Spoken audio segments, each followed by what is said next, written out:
సుమన్ టీవీలో మీ business promotions కోసం ఈ కింది నెంబర్ను సంప్రదించగలరు.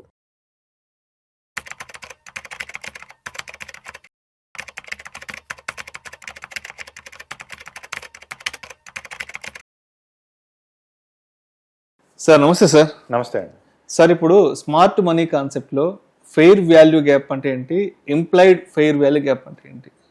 సో ఈ fair value gaps, implied fair value gaps అనేవి కూడా ఏంటంటే ఒక రకంగా చెప్పాలి అంటే ఇండైరెక్ట్ వాల్యూమ్ ఇండికేటర్స్ లాంటివి అనమాట. సో మనకి ఫెయిర్ వాల్యూ గ్యాప్ అనేది మనం ఎలా ఐడెంటిఫై చేస్తామంటే ఫస్ట్ క్యాండిల్కి థర్డ్ క్యాండిల్కి మధ్యలో గ్యాప్ని ఐడెంటిఫై చేస్తాం. అంటే ఫస్ట్ క్యాండిల్ యొక్క హైకి థర్డ్ క్యాండిల్ యొక్క లోకి మధ్యలో ఒక గ్యాప్ ఐడెంటిఫై చేస్తాం. ఆ గ్యాప్లో కేవలం సెకండ్ క్యాండిల్ యొక్క బాడీ మాత్రమే ఉంటుంది. దాన్ని ఫెయిర్ వాల్యూ గ్యాప్ అంటారు. ఇది మనకి బయింగ్ సైడ్ వస్తే బుల్లిష్ ఫెయిర్ వాల్యూ గ్యాప్, అదే సెల్లింగ్ సైడ్ వస్తే bearish fair value gap. So ఈ బుల్లిష్ ఫెయిర్ వాల్యూ గ్యాప్ కానీ బేరిష్ ఫెయిర్ వాల్యూ గ్యాప్ కానీ వచ్చినప్పుడు ట్రేడర్ అర్థం చేసుకునేది ఏంటి అంటే ఇక్కడ మ్యాక్సిమం బయింగ్ లేదా మ్యాక్సిమం సెల్లింగ్ జరిగింది. సో నెక్స్ట్ ప్రైస్ మూవ్మెంట్ అనేది ఒక మంచి మూవ్మెంట్ రాబోతుంది, ఐదర్ బయింగ్ సైడ్ కానీ లేదా సెల్లింగ్ సైడ్ కానీ. సో అందుకని చెప్పేసి ఆ పర్టికులర్ స్పాట్లో రిస్క్ చేస్తే మనకి ప్రాఫిట్ వచ్చే ఛాన్సెస్ ఎక్కువ ఉంటాయి అనేది అక్కడ లాజిక్ అనమాట. సో ఒకవేళ ఈ ఫెయిర్ వాల్యూ గ్యాప్ అనేది వచ్చిన తర్వాత ఆ ఫెయిర్ వాల్యూ గ్యాప్ అనేది ఫెయిల్ అయింది అనుకోండి, ఫెయిల్ అయ్యి మార్కెట్ ఆపోజిట్ డైరెక్షన్లో వెళ్తే దాన్ని ఇన్వర్టెడ్ ఫెయిర్ వాల్యూ గ్యాప్ అంటారు. అంటే అది ఫెయిల్ అయ్యి మార్కెట్ రివర్స్ అయింది కాబట్టి ఎక్కడైతే ఫెయిర్ వాల్యూ గ్యాప్ని వీడు ఐడెంటిఫై చేశాడో, for example buying fair value గ్యాప్ని ఐడెంటిఫై చేశాడు, అది ఫెయిల్ అయింది. ఫెయిల్ అయిన తర్వాత వాడు దాన్ని ఎలా మార్క్ చేసుకుంటాడు అంటే అదే సెల్లింగ్ ఫెయిర్ వాల్యూ గ్యాప్గా మార్క్ చేసుకుని ఆపోజిట్ డైరెక్షన్లో ట్రేడ్ తీసుకుంటాడు. దీన్ని ఇన్వర్టెడ్ ఫెయిర్ వాల్యూ గ్యాప్ అంటారు. కానీ ఇంప్లాయిడ్ ఫెయిర్ వాల్యూ గ్యాప్ అనేది డిఫరెంట్. మీరు అడిగిన ఫెయిర్ వాల్యూ గ్యాప్కి ఇంప్లాయిడ్ ఫెయిర్ వాల్యూ గ్యాప్కి డిఫరెన్స్ ఉంది, కానీ మధ్యలో ఇన్వర్టెడ్ ఫెయిర్ వాల్యూ గ్యాప్ కూడా ఉంటుంది. ఇన్వర్టెడ్ ఫెయిర్ వాల్యూ గ్యాప్ అంటే ఫెయిర్ వాల్యూ గ్యాప్ అనేది ఎక్కడైతే ఫెయిల్ అవుతుందో అక్కడ వచ్చేదాన్ని ఇన్వర్టెడ్ ఫెయిర్ వాల్యూ గ్యాప్ అంటారు. ఇంప్లాయిడ్ ఫెయిర్ వాల్యూ గ్యాప్ అంటే ఏంటంటే మనకి same fair value gap concept లానే ఉంటుంది. ఫస్ట్ క్యాండిల్కి థర్డ్ క్యాండిల్కి మధ్యలో గ్యాప్ ఉంటుంది, అది కూడా సేమ్ అలానే ఉంటుంది. కాకపోతే ఫెయిర్ వాల్యూ గ్యాప్లో మనం విక్స్ని కన్సిడర్ చేయం, క్యాండిల్లో వచ్చే విక్స్ని కన్సిడర్ చేయం. ఇంప్లాయిడ్ ఫెయిర్ వాల్యూ గ్యాప్లో ఏంటంటే క్యాండిల్లో విక్స్ ఉన్నా సరే మనకి సెకండ్ క్యాండిల్ అనేది ఫస్ట్ క్యాండిల్కి థర్డ్ క్యాండిల్కి మధ్యలో ఉందా లేదా, సెకండ్ క్యాండిల్ యొక్క బాడీ కంప్లీట్గా ఫస్ట్ క్యాండిల్కి థర్డ్ క్యాండిల్కి మధ్యలో ఉందా లేదా అన్నది కంపేర్ చేస్తారు. విక్స్ ఉన్నా నో ప్రాబ్లం, దాన్ని ఇంప్లాయిడ్ ఫెయిర్ వాల్యూ గ్యాప్ అంటారు. అయితే మనకి ఫెయిర్ వాల్యూ గ్యాప్ దగ్గర ఏంటంటే మార్కెట్ ఫెయిల్ అయింది అనుకోండి, ఖచ్చితంగా అది ఆపోజిట్ డైరెక్షన్లో వెళ్ళే ఛాన్సెస్ ఎక్కువ ఉంటాయి. కానీ ఇంప్లాయిడ్ ఫెయిర్ వాల్యూ గ్యాప్లో అలా ఉండదు. ఇంప్లాయిడ్ ఫెయిర్ వాల్యూ గ్యాప్ ఎక్కడైతే మనం గుర్తిస్తామో ఆ ప్లేస్కి వచ్చినప్పుడల్లా ప్రైస్ ప్రతిసారి రియాక్ట్ అవడానికి ట్రై చేస్తూ ఉంటుంది. సో ఇంప్లాయిడ్ ఫెయిర్ వాల్యూ గ్యాప్కి ఫెయిర్ వాల్యూ గ్యాప్కి మేజర్ డిఫరెన్స్ ఏంటి అంటే ఇంప్లాయిడ్ ఫెయిర్ వాల్యూ గ్యాప్లో ఆ సిచ్యువేషన్కి ప్రైస్ వచ్చిన ప్రతిసారి కూడా ప్రైస్ అనేది అక్కడ ఐదర్ బయింగ్ ఆర్ సెల్లింగ్ అంటే ఒక మూమెంట్, ఒక మంచి మూమెంట్ ఇవ్వడానికి ట్రై చేస్తూ ఉంటుంది. అది implied fair value gap. Right. ఇప్పుడు bullish fair value gap, bearish fair value gap, దీని మధ్య ఉన్న డిఫరెన్స్ ఏంటి?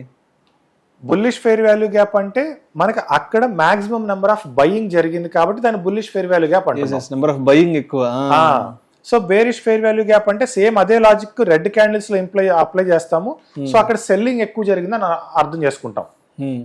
సో అప్పుడు మనం సెల్లింగ్ సైడ్ వెళ్తాం. బేరిష్ ఫెయిర్ వాల్యూ గ్యాప్ అర్థం చేసుకున్నప్పుడు సెల్లింగ్ సైడ్ వెళ్తాం. బుల్లిష్ ఫెయిర్ వాల్యూ గ్యాప్ అర్థం చేసుకున్నప్పుడు అక్కడ మనం బయింగ్ సైడ్ వెళ్తాం. అండ్ ఇంకో క్వశ్చన్ ఏంటంటే ఎందుకు ప్రైస్ తిరిగి ఫెయిర్ వాల్యూ గ్యాప్ జోన్స్కి వస్తుంది? అంటే ఎప్పుడైనా కానీ మనకి ఒక బ్రేక్అవుట్ జోన్ అనేది ఏదైనా కానీ అది ఫెయిర్ వాల్యూ గ్యాప్ అవ్వచ్చు, ఒక రెసిస్టెన్స్ అవ్వచ్చు, సపోర్ట్ అవ్వచ్చు, ఏదైనా ఒక పర్టికులర్ జోన్ దగ్గర price all of sudden brake even అయినప్పుడు ఖచ్చితంగా ప్రైస్ అనేది రీటెస్ట్ చేస్తుంది. జనరల్గా ట్రేడర్స్ ఎంటర్ అయ్యేది కూడా ఏంటంటే బ్రేక్అవుట్ అయిన ప్రతిసారి ట్రేడర్స్ ఎంటర్ అవ్వరు. బ్రేక్అవుట్ అయిన తర్వాత ప్రైస్ అనేది ఆ లెవెల్ని రీటెస్ట్ చేసిందా లేదా, రీటెస్ట్ చేసిన తర్వాత మాత్రమే తిరిగి అక్కడ మళ్ళీ ఎంట్రీ అనేది తీసుకుంటారు. ఒకవేళ రీటెస్ట్లో ఫెయిల్ అయిపోయింది అనుకోండి, ట్రేడర్ సేఫ్ సైడ్ ఉంటాడు కదా, అందుకని ఖచ్చితంగా రీటెస్ట్ చేసే వరకు వెయిట్ చేస్తారు. ఇప్పుడు ఇంప్లాయిడ్ ఫెయిర్ వాల్యూ గ్యాప్ని చార్ట్స్లో ఎలా ఐడెంటిఫై చేయాలి మనం? సో చార్ట్స్లో ఫెయిర్ వాల్యూ గ్యాప్ని కానీ ఇంప్లాయిడ్ ఫెయిర్ వాల్యూ గ్యాప్ని కానీ ఐడెంటిఫై చేసుకోవాలంటే మనం ఖచ్చితంగా ఫార్ములా రాసుకొని పెట్టుకోవాలి. ఎందుకంటే మాన్యువల్గా హయ్యర్ టైం ఫ్రేమ్స్లో అంటే ఇప్పుడు ఫర్ ఎగ్జాంపుల్ 1 hour 2 hours అలా ఉన్నాయనుకోండి, సో మార్కెట్ అయిపోయినాకైనా ఐడెంటిఫై చేసుకోవచ్చు. లైవ్ మార్కెట్లో మనం 3 minutes చార్ట్లో 5 minutes చార్ట్లో ఐడెంటిఫై చేయాలంటే కొంచెం ఇబ్బంది అవుతుంది. సో బెటర్ దానికి ఏంటంటే మనం ఫార్ములా రాసుకుంటే ఈజీ అవుతుంది. రైట్. అండ్ అదేవిధంగా ఇప్పుడు స్ట్రాంగ్ ట్రెండ్లో ఫెయిర్ వాల్యూ గ్యాప్ అనేది ఎలా బిహేవ్ చేస్తుంది? ట్రెండ్కి తగ్గట్టుగా ఫెయిర్ వాల్యూ గ్యాప్ వచ్చింది అంటే అక్కడ ఇంకా మూమెంట్ అనేది చాలా హెవీగా ఉంటుంది. మార్కెట్ అప్ ట్రెండ్లో ఉండి బుల్లిష్ ఫెయిర్ వాల్యూ గ్యాప్ వచ్చింది అనుకోండి, మ్యాసివ్ అప్ సైడ్ మూమెంట్ వస్తుంది. బేరిష్ ఫెయిర్ వాల్యూ అంటే నెగిటివ్ ట్రెండ్లో ఉండి బేరిష్ ఫెయిర్ వాల్యూ గ్యాప్ వచ్చింది అనుకోండి, మ్యాసివ్ డౌన్ ట్రెండ్ ఉంటుంది. మనకి ఫెయిర్ వాల్యూ గ్యాప్ అనేది ఒక ఫ్యూయల్ లాగా పనిచేస్తుంది ట్రెండ్ దగ్గర. అండ్ వన్ మోర్ క్వశ్చన్ ఏంటంటే ఇప్పుడు న్యూస్ లేదా మార్కెట్ హై వాలటిలిటీలో ఉన్నప్పుడు ఫెయిర్ వాల్యూ గ్యాప్ రిలయబిలిటీ ఎలా ఉంటుంది? ఫెయిర్ వాల్యూ గ్యాప్ రిలయబిలిటీ అనేది ఎప్పుడు చాలా బాగుంటుంది. ఎందుకు అంటే చెప్పాను కదా, ఫెయిర్ వాల్యూ గ్యాప్ని మనం ఇండైరెక్ట్ వాల్యూమ్ కింద కన్సిడర్ చేయాలి. ఎందుకంటే మనకి స్పెసిఫిక్గా ఆ పదంలోనే వాల్యూ గ్యాప్, సో ఒక గ్యాప్ క్రియేట్ అవుతుంది, ఆ గ్యాప్ ఒక వాల్యూ ఉంది.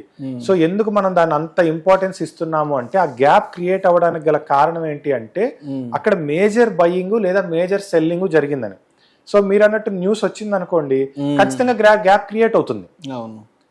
సో ఆ గ్యాప్ క్రియేట్ అయినప్పుడే అర్థం చేసుకుంటాడు ఇక్కడ ఎవరో స్ట్రాంగ్ బయింగ్ స్ట్రాంగ్ సెల్లింగ్ చేశారు అని చెప్పేసి. సో స్మార్ట్ మనీ కాన్సెప్ట్స్ లో ది బెస్ట్ కాన్సెప్ట్ మనకి ఫెయిర్ వాల్యూ గ్యాప్, దాని తర్వాత లిక్విడిటీ స్వీప్, ఈ రెండు కూడా మోస్ట్ ఇంపార్టెంట్. Right sir.